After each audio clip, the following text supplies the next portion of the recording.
Okay, so in this lecture we'll see about the architecture of a communication-based train control system, so which is very important, communication-based train control system. So this is one of the most important mechanism in order to understand, in order to implement this type of control algorithm for the vehicle as well as for the trains in the railway industry as well as in automobile industry. So what are the main and the subsystems of the communication-based train and vehicle control system?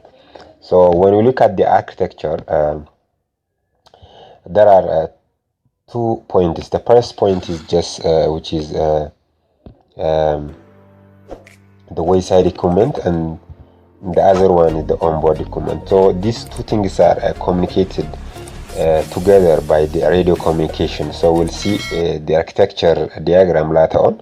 But what are the wayside equipment and the onboard side equipment? So in the wayside equipment we have ATP in both wayside and sorry ATP in both wayside and ATP on the track side.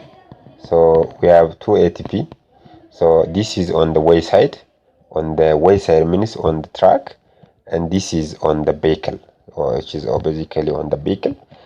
So when we come to the ATP is just in order to protect the system from failure, and which makes the system from failure free. So to drive the vehicle on the street, on the track without any failure, we have to implement the automatic train protection, just which is prevented from collision, side to side collision and front to front collision. So that is basically managed by the system, so-called automatic vehicle protection system.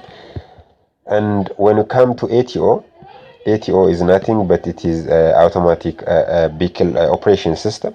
This automatic vehicle operation system is basically on inside the vehicle. So the main thing we have to consider in here is this is inside the vehicle. So suppose that this is a vehicle. The system configuration is the internal components. The components and the devices controlling system is operated by the automatic vehicle operation. Since we are operating the system inside the train, whether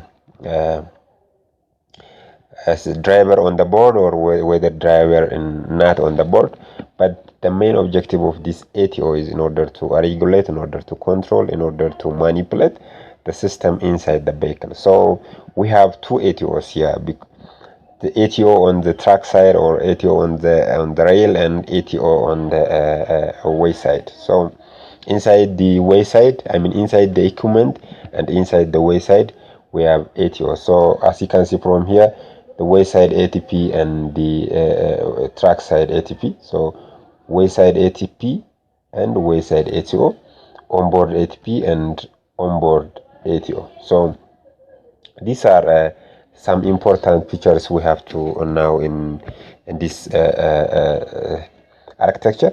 The other thing is the linkage or the bondage that those systems, the wayside system and the trackside systems, are communicated together by a system so-called a communication system. For that communication system, mostly in the communication-based train control system, mostly the radio communication. The radio communication is in between wayside and trackside equipment. And the other thing is interlocking between the two things. Suppose that we have ATP here. Suppose that we have ATP here. ATP, maybe it is a wayside ATP, and trackside or it is called or equipment ATO. So this wayside ATP and track side or equipment side ATO are communicated by a so-called interlocking system. So these two systems are interlocked together. The systems are interlocked together to bring or to make a safe controlling mechanism. But as a top, always as a top of this wayside and trackside as well as the interlocking and communication system. Here is the train supervision system or the vehicle supervision system.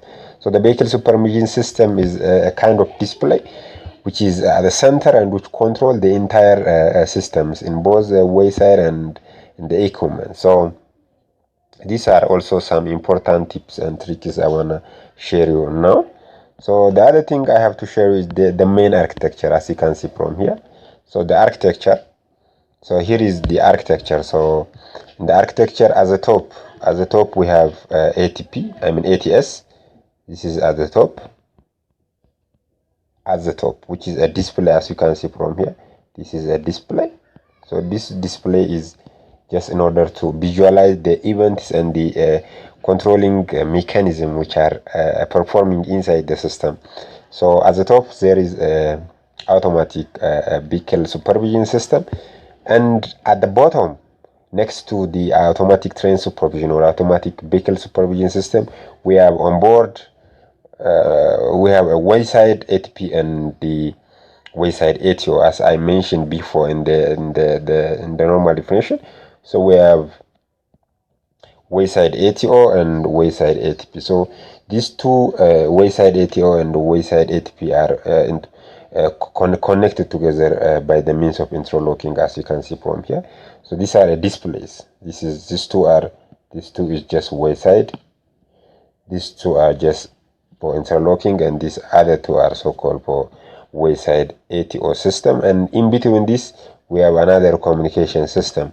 At the top, this communication system are being communicated things in the safe way. So again, you have to understand at the bottom we have two things: Wayside supervision and we have equipment. So in between the wayside and the track side or the equipment side, there is a communication link. That communication link is so-called communication system. Mainly such communication systems are known as the radio communication system.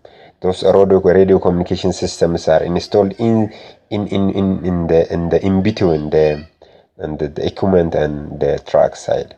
So this is for a communication purpose, in order to receive a signal from the wayside equipment. Wayside equipment are, by the way, there are so many sensors and signaling system which are installed in the wayside. That wayside are just divided into the wayside ATP control the system from failure or the system from collision, and the wayside ATO is just in order to regulate, in order to tell, in order to inform the wayside vehicle operation system. So at the top we have ATS, automatic train supervision system or automatic vehicle supervision system. But at the bottom we have onboard system. So as you can see from here, this is for the relay technology. Basically, it is a controlling mechanism for the relay system. So here is the maybe let's take as this is a Maglev system. So Maglev system, which is nothing but a magnetic levitating vehicle. So this is a vehicle. So that vehicle is just onboard ATP as well as onboard ATO. So inside the equipment there is ATP part as well as ATO part. Those ATA and ATP parts are communicated with the wayside equipment or the wayside controlling mechanism by a radio communication system. So this is nothing basically for the normal conventional railway vehicles as well as for the Maglev magnetic levitating vehicles. So this is all about the next portion from the introductory part. So thank you for being with me. So we'll see in the next other video. Bye bye. Don't forget to like, share and subscribe channel. Thanks again.